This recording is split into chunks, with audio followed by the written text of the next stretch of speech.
Picture this. You're sitting in your car in the parking garage at work, staring at your bank account on your phone. You just got paid 2 days ago. It's a Friday, and somehow, some way, you're already down to $1,200. Not because something broke, not because of some unexpected emergency, just because. Just because Monday was a rough day and you ordered DoorDash twice. Just because your coworker mentioned a new restaurant and you didn't want to be the one who said no. Just because that jacket looked incredible and it was only $340. And here's the part that makes this story genuinely disturbing. Your salary is $160,000 a year. If that scenario felt a little too familiar, you're not alone. And more importantly, you are not broken. But your financial system, that's a completely different conversation. My name is Julia, and for the past several years, I have been obsessively studying one very specific phenomenon. Not poverty, not the struggles of people earning minimum wage. I'm talking about high earners who are somehow mysteriously, perpetually, embarrassingly broke. People with impressive salaries and absolutely nothing to show for it.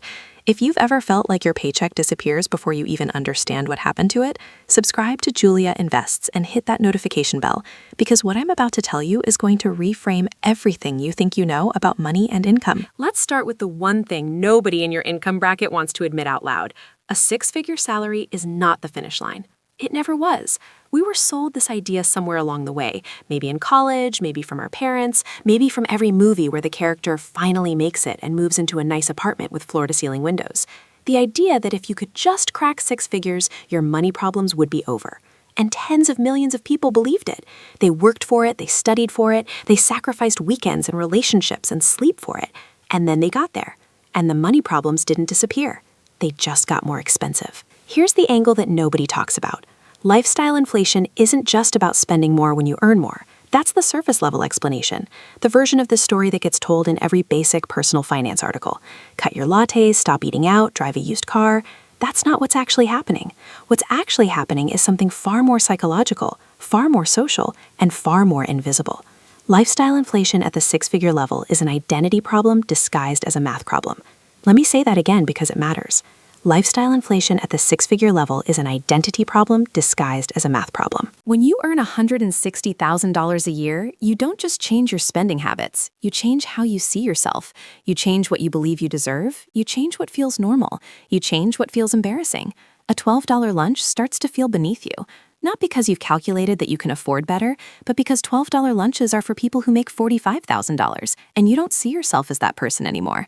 A used Toyota feels like a statement you're not willing to make. A vacation to a mid-range resort feels like you're settling, even though 6 years ago you would have been thrilled just to take a vacation at all. This is the trap, and it's invisible because it doesn't feel like overspending. It feels like living appropriately for who you've become. Now let's talk actual numbers, because this is where the conversation gets uncomfortably concrete. You're earning $160,000 a year. That sounds like a lot. That is a lot. Until taxes introduce themselves. After federal income tax, state income tax, Social Security, Medicare, and whatever creative deductions your employer has decided to run, that $160,000 becomes somewhere between $105,000 and $115,000 in actual take-home pay. That's if you live somewhere without aggressive state tax. If you're in California, Illinois, or New York, you're looking at closer to $95,000 to $100,000 landing in your bank account. You have already lost between 35% and 40% of your salary before you've bought a single thing. But you already knew that, sort of. What you probably haven't done is sit down and run the actual math on where the rest of it goes. So let's do it right now, together. And I promise you, by the time we're done, you're going to feel something uncomfortable. Take-home pay $9,000 a month. That's what $160,000 looks like after taxes in a moderate tax state. Rent or mortgage in a major city where high-paying jobs actually exist, $3,200 to $4,000 per month. Let's use $3,500. Car payment, because you work hard and you wanted something that reflected that, $650 to $900 a month. Let's use $750. Car insurance on that vehicle, $200 to $300 per month in a city. Let's say $250. Student loans, because that prestigious degree that unlocked this salary came with a price tag of its own, $800 to $1,200 per month. Let's be conservative and say $900. We are now at $5,400, and you haven't eaten a single meal. Groceries and dining, here's where it gets interesting. When you make $160,000, you don't meal prep on Sundays like a personal finance influencer told you to. You're exhausted. You work 50 to 60 hours a week. You don't have the mental energy to cook after a 10-hour day. So you spend. $1,000 to $1,400 per month on food is completely normal for this income bracket in a city. Let's call it $1,100. Utilities, $200. Internet and phone, $180. Gym membership because you keep reading about how high performers prioritize their health, $150. Streaming services, music, apps, $120 because they add up and you stopped counting. Health and personal care, the stuff that quietly multiplies every month, $200. We are now at $7,350 in monthly expenses on a $9,000 take-home. That leaves $1,650 for everything else. Savings, investments, emergency fund, gifts, travel, fun, the unexpected bill that always comes, $1,650 for everything else. Now, here's the part that actually explains why so many six-figure earners feel poor despite that math being completely survivable. $1,650 is not actually what's left, because we haven't talked about the invisible expenses, the ones that don't show up on any budget template because they're technically discretionary, but in practice, they're almost unavoidable. Your friend group does a group trip twice a year, not extravagant by your income bracket standards, just $1,800 per person per trip. That's $3,600 a year, $300 per month averaged out. Work clothes and professional maintenance, because you're in a position now where how you look actually matters. A haircut that used to cost $20 now costs $65 because you started going somewhere better and now you can't go back. A suit, a dress, a pair of shoes that are appropriate for your level, $400 per month when you average it honestly. Birthday dinners, engagement parties, bridal showers, baby showers, weddings. When you're in your late 20s or 30s and your entire friend group is in the same income bracket, this is a bloodbath. $150 to $300 per event, 4 to 6 events per year at minimum. That's another $100 to $150 per month. Add it up. 300 plus 400 plus 125. That's another $825 per month in invisible but inevitable expenses. You started with $1,650 left over. You now have $825.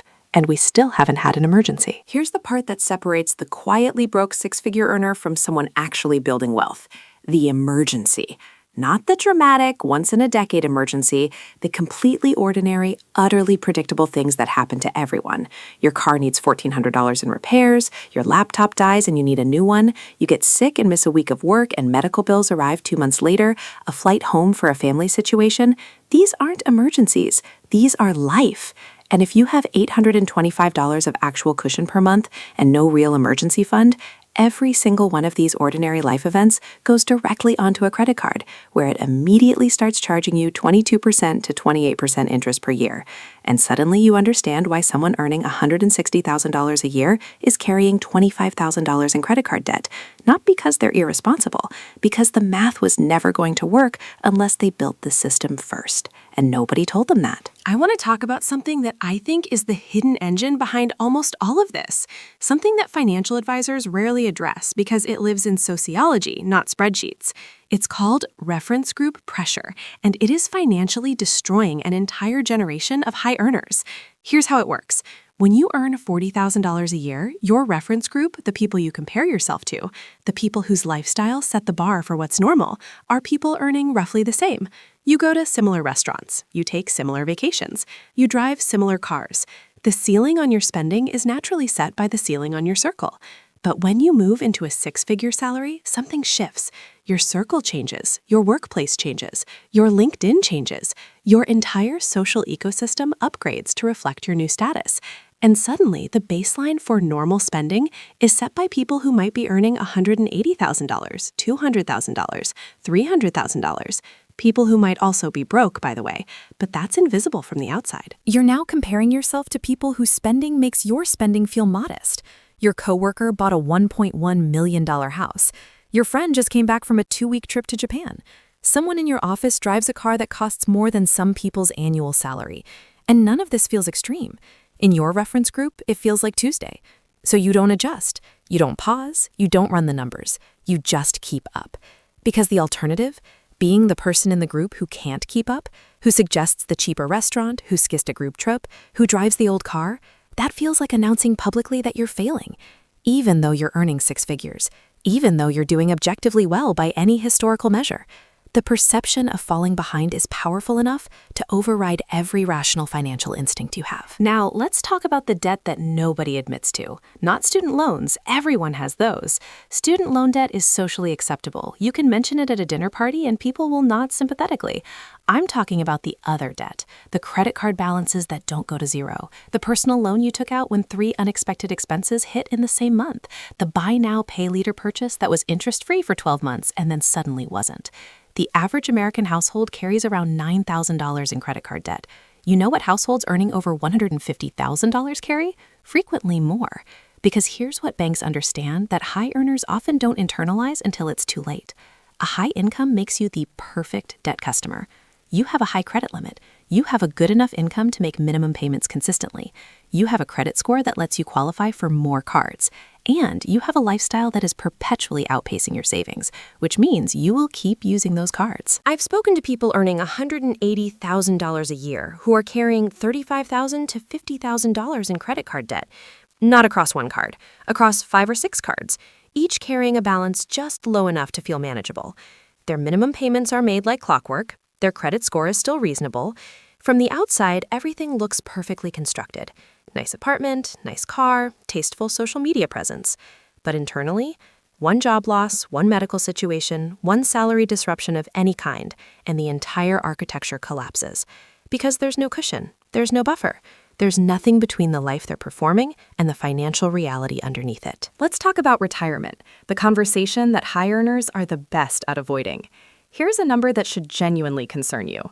The median retirement savings for households earning between $100,000 and $150,000 a year is approximately $150,000 to $200,000. Read that again. People in their peak earning years, people with access to 401k matching, people who have theoretically been able to save for the last decade or more, $150,000 to $200,000. Now here's the math you need to know. If you want to retire and maintain anything remotely close to your current lifestyle, financial planners use what's called the 25x rule. Multiply your annual expenses by 25. That's your retirement target. If you're spending $100,000 a year right now, you need $2.5 million saved. If you're spending $120,000, you need $3 million. If you're spending $140,000, you need $3.5 million. The average high earner hitting their 40s has somewhere between $100,000 and $250,000 saved. They need $2.5 million to $3.5 million. They are not behind. They are playing a completely different game than the one that leads to financial security. And here's the detail that makes all of this even more painful.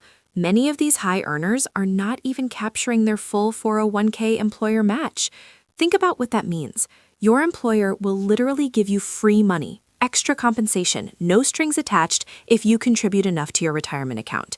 And people earning $160,000 a year are leaving that free money on the table. Not because they're ignorant, because their lifestyle has expanded to consume every dollar they earn. And contributing 6% to their 401k means $800 less in their paycheck each month. And they genuinely cannot figure out where to cut $800. Not because $800 doesn't exist in their budget, but because every single line item in their budget feels justified, necessary, and appropriate for the life they've built.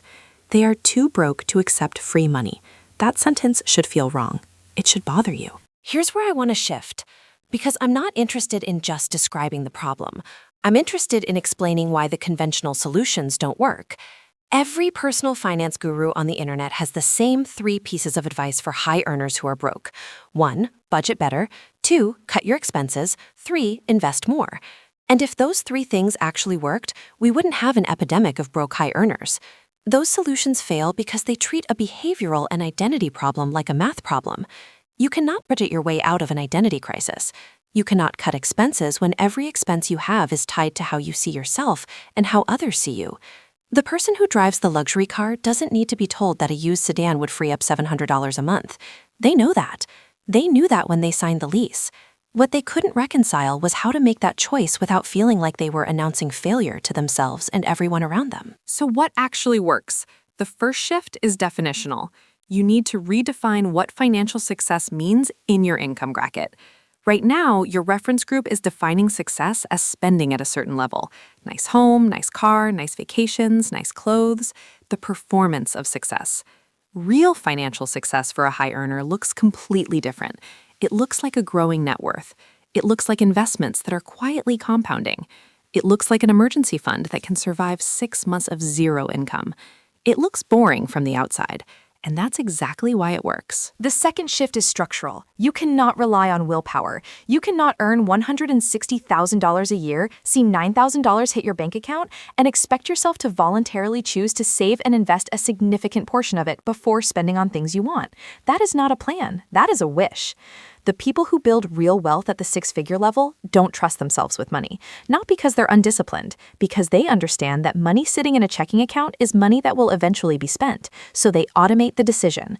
The moment your paycheck hits, before you see it, before you touch it, before you make a single conscious decision, money moves to your 401k, money moves to your emergency fund, money moves to your investment account. You spend what's left. You build wealth with what moved automatically. The third shift is social, and this one is the hardest because it requires you to either change your reference group or change how you relate to your reference group. You don't have to stop being friends with people who spend more than they should, but you do have to stop using their lives as the benchmark for yours.